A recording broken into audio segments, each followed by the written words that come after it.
Welcome students. এর আগের দিন আমরা পড়েছিলাম ইউনিট 1। আজকে আমরা শুরু করতে যাচ্ছি ইউনিট 2। কোন গল্পটা মনে আছে তো? The wind cap. চলো পড়ি। Since you put me on your head like a hat to keep me safe. যেহেতু তুমি আমাকে তোমার মাথার উপরে রেখেছিলে একটা টুপির মতো নিরাপদে রাখতে, আই শ্যাল গিভ ইউ, আমি তোমাকে দেব, a different kind of cap, একটা অন্য ধরনের টুপি, ইন রিটার্ন, এর বদলে। The kind sailors most desire, যে টুপিটা কারা চায়? নাবিকেরা ভীষণভাবে চায়। A cap full of wind, একটা টুপি যাতে বাতাস ভর্তি থাকবে। But there is one warning, কিন্তু একটা সতর্কবার্তা আছে, একটা ওয়ার্নিং আছে। কি ওয়ার্নিং, কি সতর্কবার্তা? নো হিউম্যান হ্যান্ড, কোনো মানুষের হাত, will ever be able to take it off, এটাকে খুলতে পারবে না।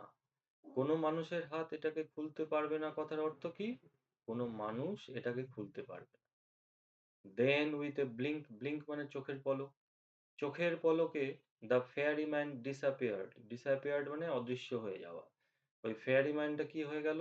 পরিমাণবটা কি হয়ে গেল? অদৃশ্য হয়ে গেল। Living a striped cap behind, রেখে গেল কি?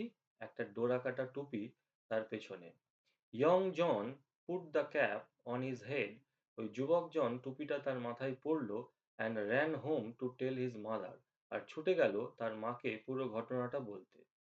No good will come of the wind caps, he said, তিনি বললেন এই টুপিটা থেকে ভালো কিছু হবে না, ভালো কিছু এই টুপিটা থেকে তুমি পাবে না। But the lad would have none of her cautions, cautions মানে ওয়ার্নিং বা সতর্কবার্তা। কিন্তু ওই ছেলেটি অর্থাৎ জন তার মায়ের কোনো সতর্কবার্তা শুনল না। দ্য ভেরি নেক্সট ডে, ঠিক তার পরের দিন, putting on the sailor's cap, ওই নাবিকের টুপিটা পরে, he ran off to the sea, সে ছুটে গেল কোথায়? সমুদ্রে। On seeing a ship anchored near the shore, anchored মানে নোঙর করে থাকা। অন সিইং এ শিপ, একটা জাহাজকে দেখে, অ্যাঙ্কার্ড নিয়ার দ্য শোর, তাদের গ্রামের সমুদ্র তীরে নোঙর করে থাকতে দেখে, হি রিকোয়েস্টেড দ্য ক্যাপ্টেন, সে ক্যাপ্টেনকে অনুরোধ করল, টু টেক হিম অ্যালং, তাকে তার সাথে নিয়ে যেতে। Das began his first ever C voice, এইভাবেই শুরু হলো তার প্রথম সমুদ্র যাত্রা। সি ভয়েজ, ভয়েজ মানে হচ্ছে সমুদ্র যাত্রা। Well the wind cap worked as the fairy had said, ওই হাওয়া টুপিটা কাজ করছিল ঠিক যেমন ফেয়ারিটা বলেছিল, পরিমাণকটা বলেছিল। বাট দ্যাট ওয়ান কন্ডিশন প্রিভেইলড, কিন্তু সেই শর্তটা কিন্তু রয়েই গেল। কোন শর্তটা মনে আছে তো? কোনো মানুষের হাত খুলতে পারবে না, ওই শর্তটা। Now that was both bad and good, এই যে শর্তটা ছিল, সেই শর্তটা কিন্তু ভালো আবার খারাপও। ইট ওয়াজ ব্যাড, এটা খারাপ, because John could neither, neither অনেকে নিদার বলে, নাইদারও বলতে পারি আমরা। It was bad because John could neither take his cap off before his captain, এটা খারাপ ছিল কারণ জন তার ক্যাপ্টেনের সামনে টুপিটা খুলতে পারতো না। ক্যাপ্টেনের সামনে টুপিটা খুলতে পারতো না কথার অর্থ কি?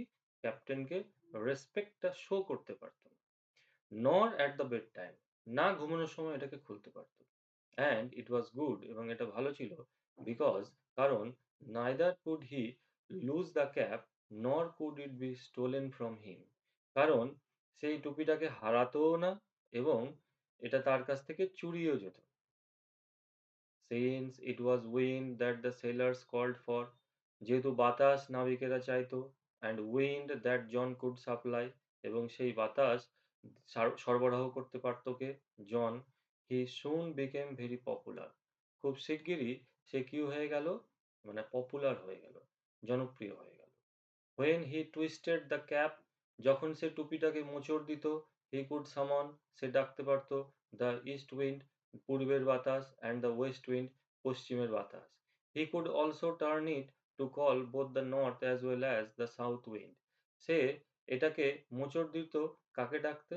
না উত্তরের বাতাস, এমনকি দক্ষিণের বাতাসকেও ডাকতে।